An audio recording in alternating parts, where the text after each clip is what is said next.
We've got Anthea from Remix Plastics, who's going to do a talk today on her bathroom. So she's already in the bathroom, ready to go. So thank you so much for being here tonight, Anthea. So Anthea has been working towards zero waste since 2016, and she now runs Remix Plastic, a business project that aims to engage and empower people to make sustainable changes. So I'll hand it over to you. Thank you. Thank you everyone for coming. I'm just going to put a quick note in the chat for everyone so that there's links so that you don't have to take notes or anything as you go, because I'm just going to talk and say as much as I can in 15 minutes about my spring bathrooms. So welcome to my bathroom. I don't often sit and hang out in here. I'm just sitting so that you can see me and things. I'll give you a quick swoop. I won't move around too much because my computer is precariously sitting on a pile of boxes. But here's a start. This is the bath, random bath toys, shower curtain from an op shop, which I'm quite proud of, and then my bits and pieces. Cool. So I'll try and cover as much as I possibly can. And then there's other stuff that I'll put up on the website and links and bits and pieces as well, so that to fill in any blanks. Cool. So the first thing that I want to say is a bit of a disclaimer for toiletries, is that if you try something and you find that it doesn't work for you, try something else. So it's really easy, because everybody's hair and skin is different, it's really easy to try a shampoo bar or something and then find, like I tried a shampoo bar and it dried my hair out and I was like, oh, that's it, I can't do a shampoo bar.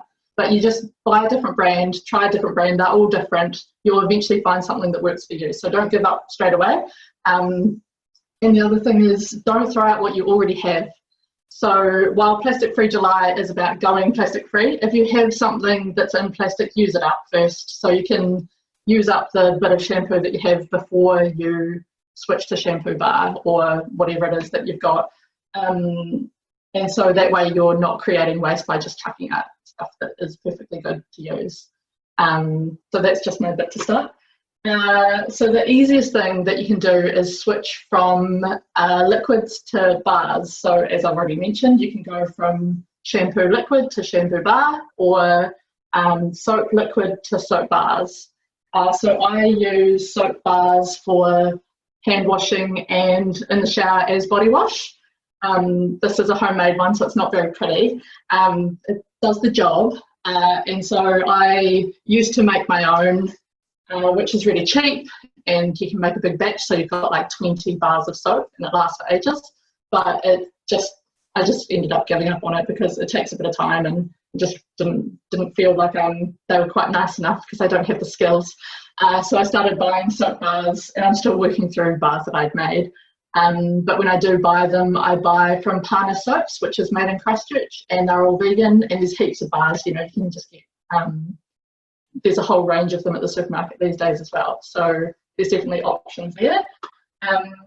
When you swap to a bar, then you need some kind of dish. And this was more challenging for me because I couldn't find a dish that I liked that drained the soap, so that it wasn't just sitting in a puddle, but also that was easy to clean. So you can get some that have like slots in them, but then you've got to like scrape out all the bits that get all clogged up in them. So I decided to make my own. So I make these ones that just slot together. So they come apart and they're like flat pack, so you can pack them flat if you want to, and then you slot them like this. And so it means that the bar can drain, so all of the like water comes off and it can sit without sitting in a puddle, and then you can take it apart to wash it as well.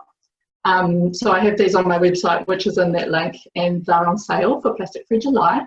And it's good, if you've got a wooden one, it's good to have a couple so that you can pull it apart, rinse it off, and then let it dry properly in the sun and use a different one, and then just swap them out every so often. And you may want one in the shower. I have them everywhere in the house actually. I have one at the kitchen for a soap bar at the kitchen sink as well, so that I don't end up using my dishwashing stuff for my hands, because the dishwashing stuff is more expensive. So yeah, so you can just have a little bar of soap everywhere in your house. And then onto shampoo. So as I said earlier, I switched from bought shampoo, like just liquid shampoo, to shampoo bar the difference that I found straight away was that bought shampoo, like just regular bought shampoo, like liquid shampoo, really strips your hair when it cleans it, and so then it feels really clean because it takes all of the oils and everything out of your hair, but then it feels dirty again a couple of days later. So when you do swap to a shampoo bar, it doesn't strip as much out of your hair, so it doesn't, it takes a little bit of getting used to, but then it doesn't feel as dirty straight away, so you can go longer periods without washing it. So if you wash with like traditional liquid shampoo, you might wash it every couple of days, but when I swapped to shampoo bar, it was like every 3 days, and then I draw it out to every 4 days, and then it was once a week, then it was once every week and a half, and then once every couple of weeks, and then I just like weaned myself off it, and now I haven't washed my hair in ages, and I'm really happy with it. So you can just go without washing it at all, which just lets, there's a bit of a period where it gets a bit oily and it's kind of sorting itself out, but then after about 3 weeks, the oils in your hair kind of just like find an equilibrium, and then you don't really need to do anything else. So different people will find it different. Oh, thanks. Somebody just said my hair looks really good. Thanks. Yeah, because my whole life it's been really thick and hard to manage and has just been a pain. And now I just find it really, really easy. And it's even easier because I don't even have to worry about washing it. And so, yeah, the main thing that I do is that I brush it all the time. So I have a brush from the Body Shop. It's got hair in it, so just ignore that. And so I brush it and then rinse it. So even if you are using shampoo from the supermarket or shampoo bars, if you brush your hair before you wash it, it cleans it more thoroughly. So that's like a pro tip that somebody told me that I was real stoked about when I did learn. But so I just brush mine and rinse it with water. Some people find that they need to rinse it with, or if you want to rinse it with something, you can use apple cider vinegar. And different hair will do different things, so you might have to play around with a couple of things, but there's heaps of stuff on the internet, and it's called going no poo, but I don't like calling it that, so I call it going no shampoo.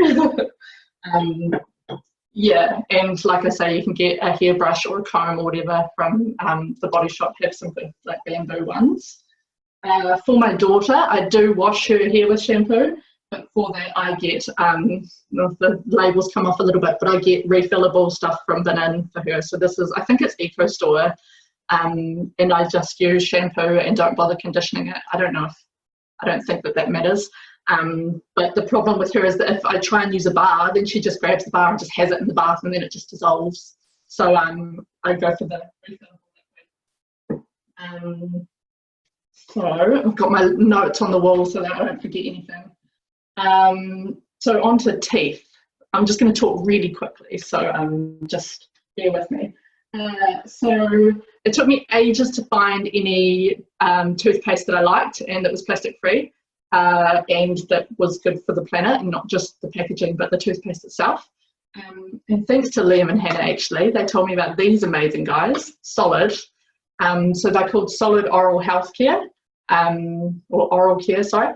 And these are made in New Zealand, and it's in a little glass jar, and the stick is paper, which is why it's looking a bit sad, because I grab it with wet hands, and it's just like kind of coming off.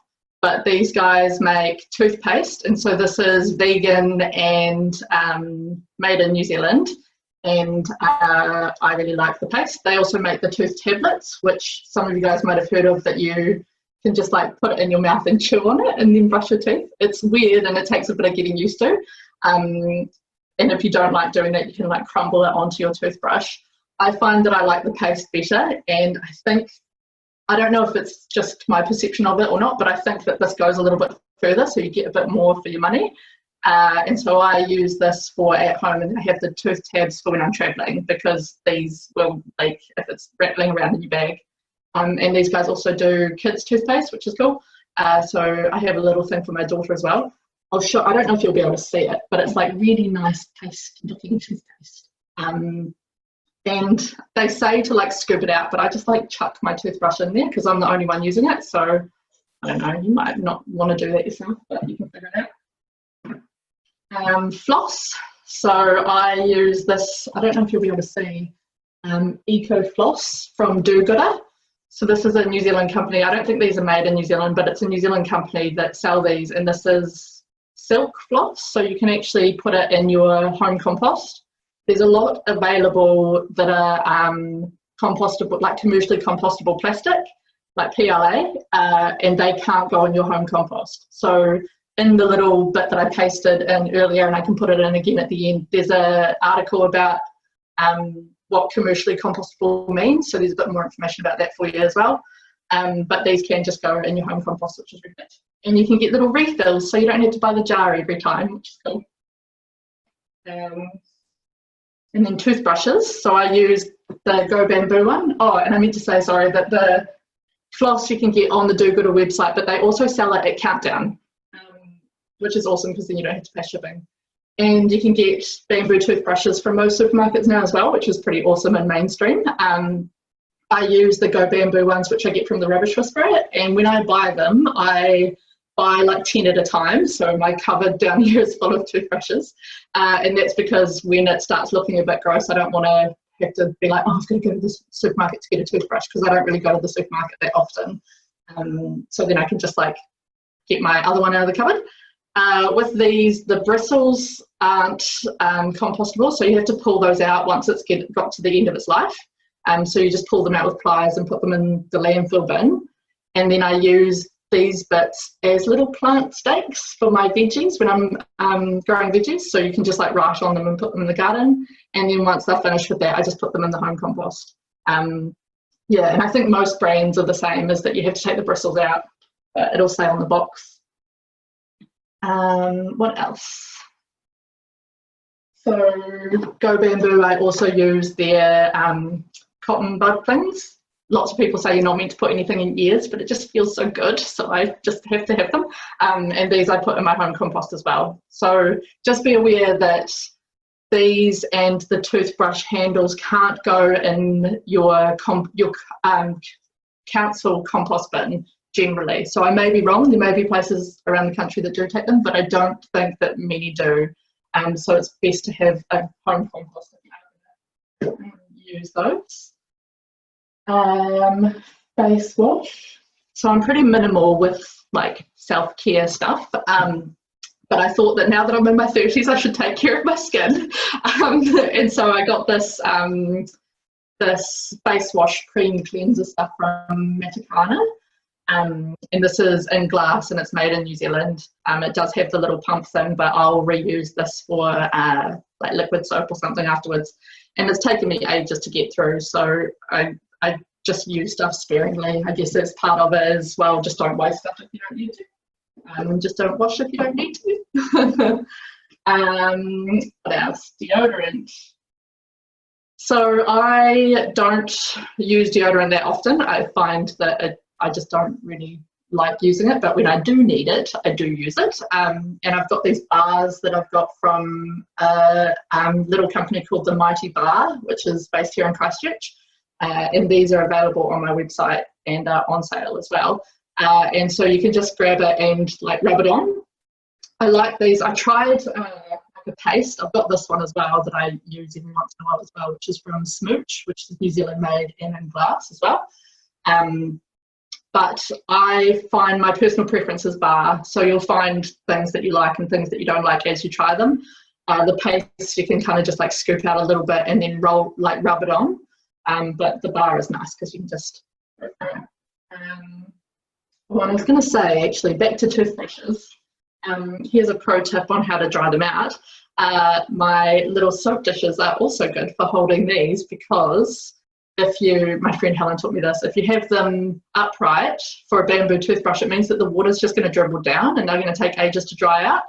But if you have them sideways, so you don't have to use a soap dish like this, you can just use anything sideways. And so if you sit them horizontally with the bristles down, then they'll dry out faster and they won't wear out and go funny as quickly. So it just gets like a little bit longer out of it. What else do I use? So moisturizer. I don't really moisturize. Like I said, I don't really do much. I should probably do more. But instead of moisturizer, I use almond oil. This is looking really sad and gross. Sorry, it's not the most picturesque. So I just use almond oil and just put like a tiny bit and rub it on my face. And you can put it in your hair as well if you feel like you just need a little bit. It depends on your skin and your hair, what you feel like you need. And you can try different oils. My husband likes coconut oil, but I prefer almond oil. So it kind of just depends on how oily your skin is, whether you want to do that at all. Or, but there's heaps of things that, you know, everybody's different, so you might have to try a couple of different things. Just holler if we're running out. Oh, 2 minutes. How long ago was that? Was that just now? Probably that. Okay, cool. What else? And then lastly, I know that Kate, ethically Kate was talking about this earlier, but just briefly, I'll mention that my menstrual stuff. So I use my cup menstrual cup, and then I use reusable pads as well. Again, everybody has a preference and everybody has different things that suit them, and I like both. So I have some homemade panty liners. There's a tutorial somewhere in one of the links that I put up that you can make your own, and then there's also some New Zealand made brands that you can buy from for those as well. Cool, thanks.